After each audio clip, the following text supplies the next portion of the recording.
तो शुरुआत करते हैं नए ब्लॉग का। तो आज का ब्लॉग है बॉडी एनाटॉमी ब्लॉग। मतलब मैं अपने ओवरऑल बॉडी में बताऊंगा कि मुझे प्रॉब्लम्स अभी भी क्या फेस करने पड़ रहे हैं, जबकि 10-12 दिन हो गए रिकवरी को। मैं इस चीज़ को लेके बहुत ही ज़्यादा सीरियस हूँ। मुझे लगता है कि मेरे को ये चीज़ को लेके आपसे बात करनी थी। तो अभी आप मेरी बात ध्यान से सुनना। आप सोचो, आप बचपन में बहुत ही ज़्यादा एक्टिव थे स्पोर्ट्स में, हर एक चीज़ में, लेकिन सडनली आपको एक इंजरी हो जाती है, वो भी कब? 16 साल की उम्र में। मैं बचपन से ही स्पोर्ट्स में बहुत ही ज़्यादा एक्टिव रहा हूँ, 7th-8th ये बस कोविड के पहले मैं थोड़ा अनफिट हो गया था, मोटा हो गया, तो ओबीज में गया था। अगर आपने मेरा पहला ब्लॉग देखा तो आपको पता होगा। तो अगर आपको मेरे बैक स्टोरी के बारे में नहीं मालूम तो आप फर्स्ट ब्लॉग देख सकते हैं। एनीवेज, तो मैं इतना ज़्यादा स्पोर्ट्स में एक्टिव था, मेरे को वीकनेस की बात आ ही नहीं सकती है, मेरे जॉइंट्स में वीकनेस या मेरे मसल में वीकनेस, क्योंकि मैं पहले से ही स्पोर्ट्स में एक्टिव था, राइट। लेकिन फिर मैंने जो ट्रांसफॉर्मेशन किया, आप उसके लिए मेरा पहला ब्लॉग देख सकते हो। ट्रांसफॉर्मेशन के बाद क्यों मुझे वीकनेस आई, मुझे खुद नहीं पता। तो लेकिन इस चीज़ को लेके मैंने कभी गिव अप नहीं किया, कभी भी गिव अप नहीं किया। मेरे हड्डियों में दर्द होता था, मेरे मसल में दर्द हो रहा है, मेरा एक पैर इतने इंच से बड़ा हो गया है। तो ये सब मैं खुद से नहीं कह रहा, ये सब रिपोर्ट्स में ही, इसीलिए मैं आपके सामने रख रहा हूँ। रिपोर्ट्स भी मैंने आपको पहले या दूसरे ब्लॉग में दिखा दी, तो आप जाके देख सकते हैं। तो हाँ, आप मानो आपको सडनली इंजरी हो जाए, अब आप कुछ कर नहीं सकते। आपके इंटरेस्ट क्या है? स्पोर्ट्स। जैसे मेरा इंटरेस्ट है बॉडी बिल्डिंग, मुझे बॉडी बिल्डिंग बहुत ही अच्छा फील कराता है, मुझे पसंद है वो चीज़ करना। क्योंकि फुटबॉल की वजह से मुझे नी में इंजरी हो गया, उसके बाद मैंने फुटबॉल छोड़ दिया। फिर बैडमिंटन खेलते वक्त मेरे शोल्डर में इंजरी हो गया, लैब्रम टेयर हो गया, तो फिर मैं बैडमिंटन खेलना बंद कर दिया। तो फिर उसके बाद मैं बहुत ही ज़्यादा ऐसे ही बैठा था हॉस्टल के अंदर, वैसे पढ़ाई कर रहा था 10th स्टैंडर्ड में। तो फिर मैं ऐसे ही 11th के स्टार्ट में एक दिन जिम गया और मुझे लिटरली जिम ने हील कर दिया। जिम से वापस मुझे लगा हाँ भाई स्ट्रेंथ आ रही है, वापस सब कुछ आ रहा है। उसके बाद स्किन पे ग्लो रहती थी, क्योंकि इतना स्वेट होता था और इतना अच्छा महसूस होता था जिम करने के बाद। एंड ऑब्वियसली अगर आपके पास एक अच्छी बॉडी है तो आपको खुद एक कॉन्फिडेंस आता है, फिर आप किसी और के लिए, आप अपने लिए बॉडी बनाना स्टार्ट करते हो। तो फिर इसी दौरान जो मेरे जॉइंट्स जिनमें मुझे इंजरी हुई थी, जो शोल्डर जॉइंट है और जो नी जॉइंट है, वो बहुत ही ज़्यादा दर्द करने लगे सिर्फ 2-3 महीने जिम के बाद। तो आप अगर आपने मेरा फर्स्ट ब्लॉग देखा तो आपको पता है मैंने जितना भी गेन या मसल वगैरह जितना भी एक फिजिक बनाया था, वो सिर्फ पहले 3-4 महीने में ही बनाया था, वो भी हॉस्टल का खाना खा के। मैंने बस एक बार बीच में वे प्रोटीन लिया था 1 महीने के लिए, लेकिन उसके अलावा मैंने सिर्फ हॉस्टल का ही खाना खाया। तो फिर इंजरीज भी हुए, मैंने जिम भी छोड़ दिया। जैसे मैंने फुटबॉल छोड़ा था, बैडमिंटन छोड़ा था, लेकिन जिम छोड़ने के बाद मुझे वो जो कहते हैं ना, एक काइंड ऑफ आपको प्यार हो जाता है जिम से, क्योंकि आपका पढ़ाई के अलावा एक ही इंटरेस्ट है जो कि जिम है। क्योंकि आप अदर स्पोर्ट्स में तो एक्टिव हो नहीं, क्योंकि मैं तो दूसरे स्पोर्ट्स में एक्टिव रहा नहीं। और तो मुझे लिटरली वो जो डंबल है, वो जो मेटल है, वो जो साउंड है, मुझे लिटरली उन सबसे प्यार होने लग गया था।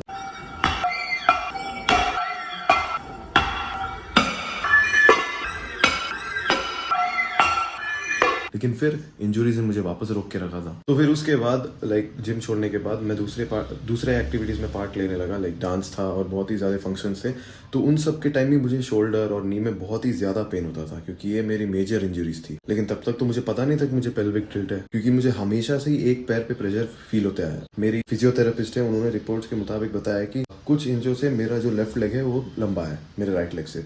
तो ऑब्वियसली मुझे एक टिल्टेड पोजीशन में खड़ा रहना पड़ता है, मेरा नॉर्मल स्टैंड ही टिल्ट है। तो आई होप मैं आपको इधर बेहतर समझा पाऊँ। अभी देखिए, मैं नॉर्मल स्टैंड पे हूँ, लेकिन क्योंकि मेरा लेफ्ट लेग लंबा है, ये देखिए, ये जो आप देख रहे हैं, मैं नॉर्मली खड़ा हूँ, तो इसमें पता नहीं चल रहा होगा, ये जो टिल्ट है, ये टिल्ट बहुत ही ज़्यादा प्रॉब्लम्स देता है मुझे बचपन से। क्योंकि मुझे ऐसे करके चलना पड़ता है, मुझे अपना वॉक को फेक नहीं कर रहा, लेकिन मुझे ऐसे करके चलना पड़ता है, मुझे फेक करके चलना पड़ता है, ऐसे ऐसे ऐसे, ताकि वो अजीब ना लगे।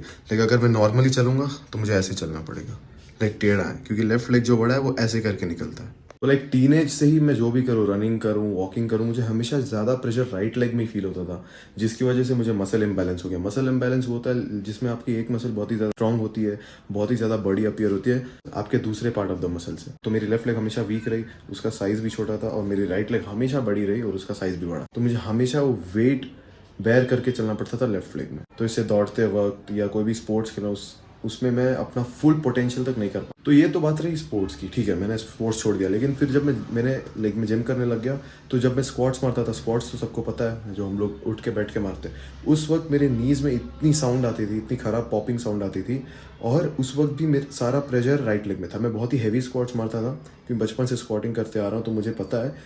तो मैं हैवी स्क्वाट मारते वक्त पूरा प्रेशर अगर राइट लेग में आ रहा तो फ़ायदा नहीं है, उससे और ख़राब होते जा रहा था पॉस्चर मेरा। तो फिलहाल तो आपको लेग का और हिप का एनाटॉमी अभी मैं नहीं समझा सकता, क्योंकि ऑब्वियस रीज़न है, मैं ऐसे दिखा नहीं सकता आपको फील भी नहीं होगा। लेकिन मैं अभी ट्राई करता हूँ आपको ऊपर का पार्ट का दिखाने के लिए।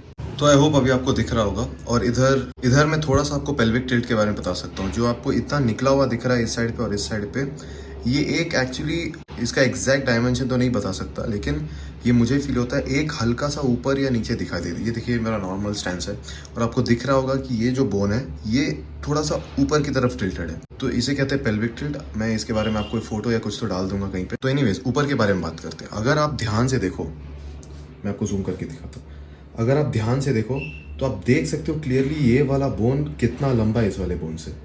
ये देखो मैं नॉर्मली खड़ा हूँ, ठीक है, ये वाला बोन इतना सा है, ये वाला बोन इतना लंबा है, आप देख सकते हैं। तो ये कॉलर बोन जो लेफ्ट वाला है मेरा बहुत ही ज़्यादा लंबा है और जो राइट वाला है बहुत ही ज़्यादा। तो लाइक ऑब्वियसली अगर आप बॉडी बिल्डिंग में हो, अगर आपका एक साइड का बोन ही बड़ा है, तो अगर आप कोई भी चेस्ट प्रेस करोगे या कुछ भी एक्सरसाइज करोगे तो ऑब्वियसली बात है आपको ज़्यादा प्रेशर और पेन लेफ्ट साइड में होगा then the right side. Right तो ऐसे ही स्ट्रॉन्ग है। तो आप समझ सकते हो मैं क्या कहने की कोशिश कर रहा हूँ कि आपका लेफ्ट वाला का कॉलर बोन ही अगर बड़ा होगा तो आप कोई भी एक्सरसाइज अच्छे से परफॉर्म ही नहीं कर पाओगे।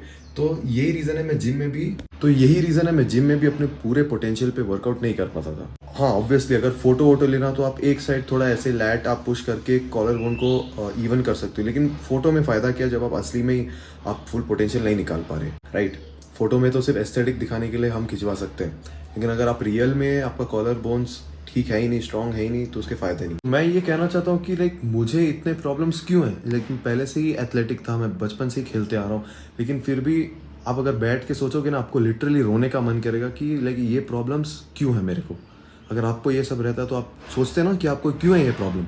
मेरा एक कॉलर बोन पड़ा, अभी भी फ़ोन पकड़ते वक्त मेरे को इतना पेन हो रहा है लेफ्ट साइड पे, मुझे रीज़न बिल्कुल भी नहीं पता ये क्यों बढ़ा है, ठीक है। और ये साइड वाला है नॉर्मल, लेकिन इसमें भी पॉपिंग इश्यूज़ हैं, इसमें भी पेन है, तो है तो दोनों शोल्डर्स में ही पेन। मैं तो लाइक बहुत ही वीक हूँ इस हिसाब से, राइट। तो ये सब सोच के आपका माइंड पूरा ख़राब हो जाता है और आप ठीक से लाइक वर्कआउट भी नहीं कर पाते। आप बैठते वक्त भी आपके शोल्डर्स में पेन होगा, आप जो भी एक्टिविटी करोगे आपके शोल्डर्स में पेन होगा। तो ये सब सोच के लाइक लिटरली कुछ नहीं करने का मन करता, वर्कआउट छोड़ देने का मन करता है। और ये मुझे बहुत ही बार किया है, लेकिन मैंने लाइक कभी फिटनेस से, स्पोर्ट्स से या जो भी एथलेटिक्स से मैं इन सब से कभी दूर भागा नहीं। जितने भी इन्विटेशन आते थे, जो भी कोच हैं या जो भी बॉडी बिल्डिंग मैं खुद से करता हूँ, मैंने इन सबको छोड़ा ही नहीं, क्योंकि वो एक अफेक्शन होता है। आपको जिस चीज़ में इंटरेस्ट है, लाइक आपको किसी भी चीज़ में इंटरेस्ट होता है, आपको हॉकी में इंटरेस्ट हो सकता है, आपको इंजरी होगी आप नहीं छोड़ोगे ना उसे। आपको सिंगिंग में इंटरेस्ट है, डांसिंग में इंटरेस्ट है, तो आपको इंजरी हो जाए आप डांस करना नहीं छोड़ोगे ना, आप कंटिन्यू तो करोगे, आप हील तो करोगे। सेम ये बहुत ही कम लोग कर पाते हैं, बहुत ही लोग ऐसे ही बैठ जाते हैं घर पे, वो लोग रिकवरी करना छोड़ देते हैं, वो लोग गिव अप कर देते हैं, लेकिन ये सब नहीं करना चाहिए। तो मेरा यही मेन रीज़न है इस चैनल बनाने का कि आप गिव अप मत करो, क्योंकि अगर मेरे को नी में इंजुरी, रिस्ट में इंजुरी, शोल्डर में इंजुरी, पेल्विक टिल्ट, इतने सारे इंजुरीज हैं, और अगर मैं नहीं गिव अप कर रहा, तो अगर आपको बॉडी बनाना, आपको फिट रहना है, और सिर्फ ये नहीं आपको अच्छा खाना है, आपको डाइट मेंटेन करना है, आपके स्किन के लिए, आप किसी भी चीज़ के लिए, तो आप कर सकते हो, आप गिव अप मत करो। 12th के बाद मैंने एक फिजियोथेरेपी सेंटर में कांटेक्ट किया और उधर मैं गया, क्योंकि इससे पहले मैं 2 डॉक्टर्स के पास गया था, नॉट फिजियोथेरेपी। तो उधर डॉक्टर्स ने बोला रेस्ट लेके तो मेरा दिमाग ही ख़राब हो गया, क्योंकि ना वो बेहतर हो रहा था। उन्होंने बोला रेस्ट से बेहतर हो जाएगा, रेस्ट से ना बेहतर होता, उल्टा और मैं वीक हो गया, जितना स्ट्रेंथ था वो भी नहीं है। अभी मैं दूंगा रिव्यू आपको ये फिजियोथेरेपी सेंटर का। 10-12 दिन हो गए and I swear to god इतना स्ट्रेंथ बढ़ा है ना दोनों शोल्डर्स में, लिटरली दोनों शोल्डर्स में स्ट्रेंथ बहुत ही ज़्यादा बढ़ गया है। पिछले 2 साल में जितना मैं इंजर्ड था, मैं रेस्ट ले रहा था और शोल्डर्स बहुत ही वीक थे, अभी शोल्डर्स बहुत ही ज़्यादा स्ट्रॉन्ग है। तो ये बात माननी पड़ेगी, वो फिजियोथेरेपी काम तो कर रहा है। Okay, and the best thing मैं आपको बताता हूँ, ये जो रिस्ट था ये बहुत इश्यूज थे, बहुत पॉपिंग थे इसमें। अभी आप देख सकते हैं फोर आर्म्स भी बहुत ही ज़्यादा बड़े, मेरे फोर आर्म्स पहले से ही छोटे थे और अभी बहुत ही साइज इंक्रीज हो गया इनका। और रिस्ट में भी बहुत ही रिस्ट में बहुत ही जो वीकनेस थी वो चली गई है, अभी बहुत ही टाइट है और ग्रिपिंग भी बहुत ही बढ़िया हो गया है। तो लाइक फिजियोथेरेपी काम तो कर रही है। तो I tell you honest review कि रिस्ट जो है वो 80% ठीक हो गया है। ओके, नी में जो पॉपिंग साउंड है सिर्फ इनिशियल वर्कआउट करते समय आता है नी में साउंड, बाकी टाइम मेरे तो नी में पेन नहीं है और नी में पेन उतना नहीं है। लेकिन क्या है, मुझे क्या करना है, मुझे पावर लिफ्टर बनना है, मुझे एक बॉडी बिल्डर बनना है, तो उसके लिए आपको हैवी लगाना पड़ता है, हैवी वेट्स लगाने पड़ते हैं। तो मैं पहले लगाता था हैवी वेट्स, अभी तो मैं उस हालत में हो ही नहीं लगाने के लिए। तो अभी भी फोन पकड़ते वक्त मेरे शोल्डर बहुत दर्द करिए, तो ऑब्वियसली बात है मैं हैवी शोल्डर प्रेस तो बिल्कुल भी, जिनको वर्कआउट के बारे में पता है उनको पता है कि शोल्डर प्रेसेस क्या होते हैं। मैं अभी आपको उसके बारे में पीसी में एक रिव्यू दूंगा। अगर आपको मेरी बॉडी एनाटॉमी ऐसे नहीं समझाई तो उन लोग के लिए एक पीसी में भी एक रिव्यू दे दूंगा आपको कि मुझे क्या प्रॉब्लम है एग्जैक्टली। तो मैं बस ये कहना चाहता हूँ कि फिजियोथेरेपी सेंटर काम कर रहा है, और आपको अगर ऐसी कोई प्रॉब्लम है तो आप प्लीज़ फिजियोथेरेपी में जाएं, कांटेक्ट करें, और उनको अपनी प्रॉब्लम्स, अगर आप प्रॉब्लम्स उनको सही से बताओगे ना कि कहाँ कहाँ पेन हो रहा है, अगर आप बताओगे नहीं ठीक से तो वो भी नहीं हेल्प कर पाएंगे, राइट। ओके, सो पीसी में कुछ प्रॉब्लम आ गया था वेबकैम के रिलेटेड, तो इसलिए मुझे मैक पे आना पड़ रहा है। इससे पहले मैं शुरू करूँ, अगर आपने ये वीडियो यहाँ तक देख ही लिया तो प्लीज़ इस वीडियो के बाद आप व्लॉग 1 देख लेना और व्लॉग 2 भी देख लेना, आई थिंक, तो आपको समझ आ जाएगा बेहतर मैं क्या कहने की कोशिश कर रहा हूँ। और गाइस, एक और चीज़ है, गिव अप कभी मत करना। ये प्रॉब्लम्स आप सबको शायद ना हो, मेरे को है, एक नी में हो सकता है, कहीं भी हो सकता है, तो अगर आपको है, नहीं है तो बहुत अच्छी बात है, आप वर्कआउट करो अच्छे से और हेल्दी रहो, लेकिन अगर आपको है तो आप प्लीज़ गिव अप मत करो। आप ट्राई करो उसको कैसे बेहतर कर सकते हो, बॉडी में जो अच्छे पार्ट्स हैं उनको बेहतर करने की कोशिश कैसे कर सकते हो। पहला है, जो मुझे लगता है अभी तक डॉक्टर की तरफ से कोई कंफर्मेशन नहीं है। हाँ, तो मैंने अभी कैमरा थोड़ा इधर कर दिया, तो आई होप अभी आपको दिख रहा हो, ये जो स्कोलियोसिस है, ये डॉक्टर की तरफ से अभी कंफर्मेशन नहीं है कि मुझे है कि नहीं। तो आप देख सकते हैं हेल्दी वाला जो एकदम स्पाइन सीधा रहता है, राइट, और जो थोराइक है आप उसमें देख सकते हैं एक शोल्डर ऐसे। तो मुझे पहले लगता था यार मेरा एक कॉलर बोन ऐसे क्यों है, मेरा कॉलर बोन का बोन ही लंबा है, या फिर मेरा पोस्चर ऐसे हो गया है, या फिर मुझे स्कोलियोसिस है। तो पहले मुझे इसमें डाउट आता था, लेकिन इसमें जो है पेल्विक टिल्ट नहीं है, राइट। तो आई डोंट नो वेदर ये स्कोलियोसिस है कि नहीं। मुझे अगर थोराइक है नॉर्मल वाला, ये ठीक हो सकता है, और ये लुम्बार भी है, लेकिन बहुत एक स्कोलियोसिस होता है जो बहुत ही ज़्यादा बेंट होता है, वो ठीक नहीं हो सकता। तो ये तो ठीक हो सकता है एक्सरसाइज से। नेक्स्ट, जो मैं आपको कहता हूँ ना, जो मेरा हिप का पेल्विक टिल्ट है, मैं क्यों थोड़ा अजीब तरीके से चलता हूँ, मुझे क्यों अपना वॉक थोड़ा फेक करना पड़ता है, वो ये है पेल्विक टिल्ट। एक्चुअली में मेरा पोस्चर अगर मैं नॉर्मली बैठूँ तो ऐसे हो जाता है, और मेरा हिप जो है बहुत ही बाहर की तरफ निकलता है। तो वो जो ऑब्वियसली आप नहीं चाहते हो कि आपका बम बाहर की तरफ निकले और बम ज़्यादा बड़ा दिखे, राइट। तो मेरा पोस्चर कुछ ऐसा हो गया था, और उसके लिए भी एक्सरसाइज है पेल्विक टिल्ट, तो खैर ठीक हो जाता है। तो आप देख सकते हैं कुछ इस तरह दिखता है, राइट।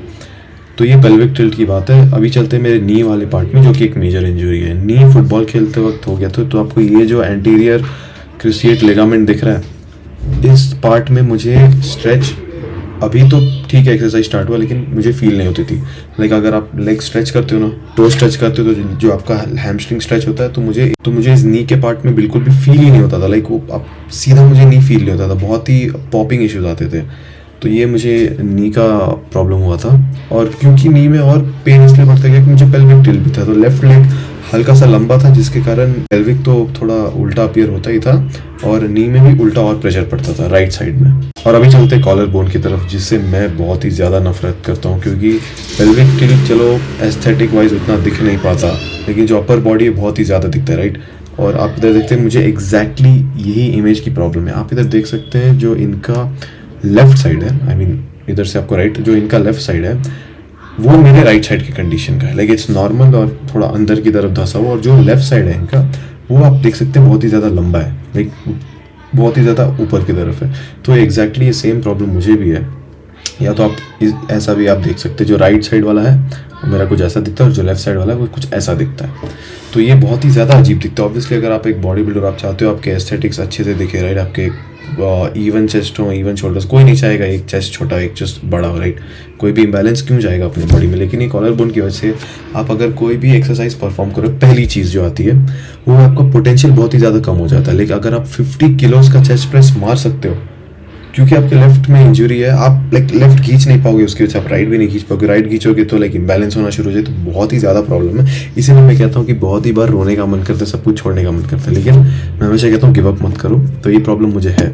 और अगर शोल्डर में आपको प्रॉब्लम है तो बैक में भी फील नहीं होता, फ्रंट ये क्या बोलते हैं, फ्रंट डेल्ट में भी फील नहीं होता, आर्म्स में भी उतना फील नहीं होता। तो बहुत ही सारे इश्यूज आने लगते हैं अगर आपको शोल्डर में ऐसा कुछ प्रॉब्लम हो तो। एंड देन अभी चलते हैं, जो मेरा लैब्रम टेयर हुआ था शोल्डर में, रोटेटर कफ के पास।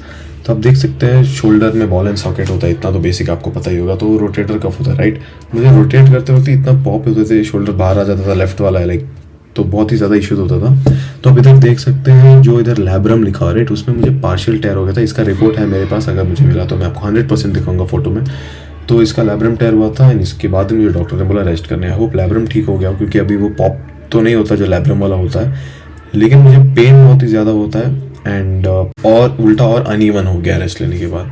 तो यही था। आई होप आपको अच्छे से अभी समझ आ गया होगा मैं क्या कहने की कोशिश कर रहा हूँ। इसलिए मेरा मन बिल्कुल भी नहीं कर रहा था कल वीडियो बनाने का, क्योंकि मैं क्या ही बता था कि मुझे इतना पेन हो रहा है। तो मैंने सोचा अगर पेन दिखाना है तो मैं किसके लिए अलग वीडियो बना देता हूँ। मेरा चैनल एकदम हर एक वीडियो पूरा देखते हैं, तो मैं इस ब्लॉग के भी स्टार्टिंग में डाल दूंगा कि गाइस ये वीडियो पूरा देखना। और अभी भी कह रहा हूँ कि अगर आपको समझ आया तो थैंक यू सो मच। तो आई होप इस मैसेज से मैं अपना दर्द या पेन नहीं बताने की कोशिश कर रहा हूँ। मैं कह रहा हूँ कि अगर आपको भी है तो आप गिव अप ना करें, आप बिल्कुल उससे रिकवर कर सकते हैं और हर एक चीज़ का रिकवरी होता है अनलेस एंड अनटिल बहुत ही ज़्यादा ऑपरेशनल टाइप हो। लेकिन उसके अलावा अगर कोई भी इंजरी तो बिल्कुल 100% ठीक हो सकता है। और अगर आपको ऐसा कुछ प्रॉब्लम नहीं है तो मैं यही सजेस्ट करूंगा कि आप नॉर्मल वर्कआउट तो करें हर रोज़, लाइक जॉइंट्स का वर्कआउट करें या थोड़ा स्ट्रेंथनिंग वर्कआउट करें, तो इससे आपकी बॉडी भी फिट रहेगी, आप ही फिट रहोगे, आप ही का फ़ायदा है, राइट?